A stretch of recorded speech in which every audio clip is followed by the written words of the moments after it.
Why is it that the UK and USA football rivalry is way deeper than football? So, the America and the UK were involved in a war because the British attempted to restrict the US trade, the Royal Navy's impressment of American seamen and America's desire to expand its territory. The United States had many reasons for going to war, because UK kept interfering with trade and stuff like that. Because of course UK is basically, the country that sent their men to America. And the Royal Navy was still in charge. And America started out with basically Englishmen that were sent to America turning against their mother country. Them realizing that, well, America has so many resources, the resources which are on this land can basically compete, if not outdo, the motherland. Why don't we just take control of this land, and tell the motherland to basically suck my dick? And that is exactly what they did. So the British and the US labor productivity levels were broadly equal in agriculture, but they were like a 2-to-1 US labor productivity, especially when it came to manufacturing. And so the shift of labor from agriculture to manufacturing contributed to the US overtaking Britain. And when these men noticed that America was overtaking Britain, instead of reaching out to the king or whomever was in charge at the time and say, hey, this can be, better for the motherland, they thought, then why do I have to send back this to the motherland? Why don't I keep this for myself?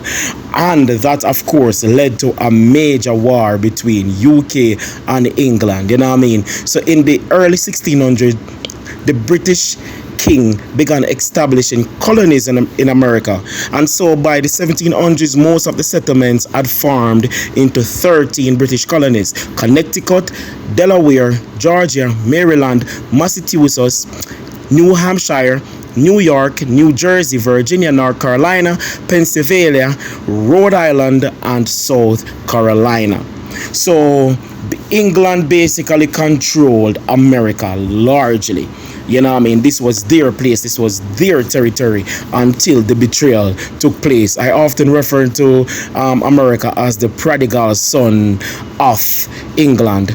And so after the war, the United States won and declared its independence from Britain in 1776. The American Revolutionary War ended officially in 1783 with Great Britain recognizing the US independence. And the two countries later established diplomatic relationship.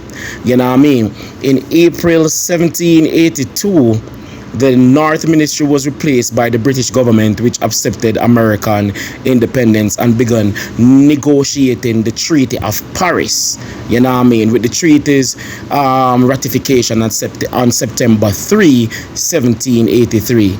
Britain had to heed, and they accepted American independence, and the war was officially ended.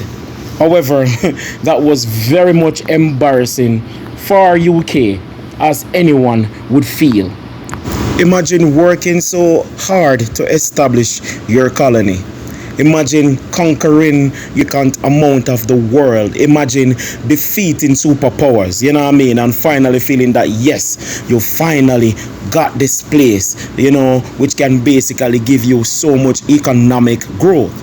Only to send some of your most trusted servants there, your most trusted war men and soldiers there, only for them to form their own government, create allegiance with minorities there, and basically take over the land that you send them to oversee, and basically defeat you and chase you out, and so that's what the UK went through. And of course, that is why today we have a separation of power, where you have the United Kingdom and you have the United States of America being two separate countries, and so sometimes if you want to be technical, you can say, well, America is England, and so whenever there's a football match, this ties in back with the topic, And whenever there's a football match, you can't help but think of these things. You know what I mean? Well, people who are learned and know some amount of history. You know what I mean? People who don't really know much about history or care about history, it's just another game for them. But for people like me who has some knowledge of history, whenever I hear of America facing England, these are the things which comes to my mind. You know what I mean?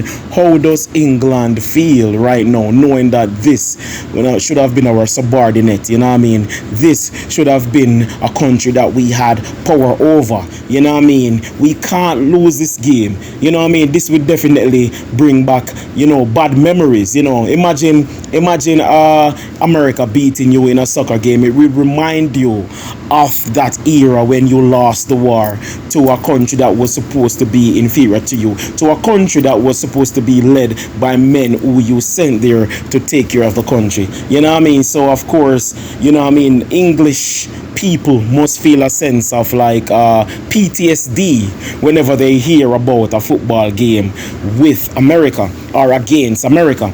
And today, as I was watching the game, I kept thinking, America is playing well, and this game, has led to a draw. And I'm thinking, America is seen as a trash football nation. But should we see it that way? Because if England is America and America is England, based on their history and the fact that England, sent their men here and they betrayed England and formed America, then really and truly, then when America plays England or when England plays America, vice versa, England is basically playing itself.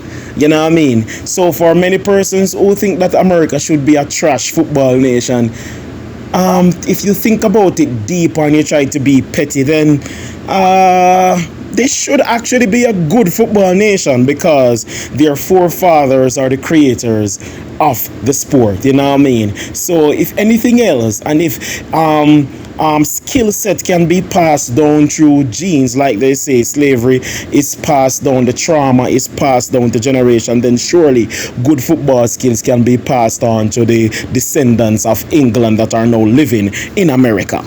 And so when a football match is played between England and America, it is not just a game.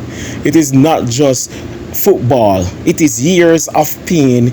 It is embarrassment. You know what I mean? It is losing out to your persons who you sent there, your caretakers. It is history all over again. And I'm sure old grumpy white men who live in England, you know what I mean, and are able to remember the glory days, when England wielded so much power over the world, you know what I mean, may think to themselves, I can't believe this is the day when, we are even drawing a game with this country, this very country that we created. I'm out. See, go die, man, it coming like a thriller.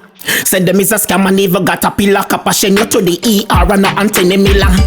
Rhymes them a kick, not even top a skiller. They must say beanie because you're not a killer. Pussy them no sick.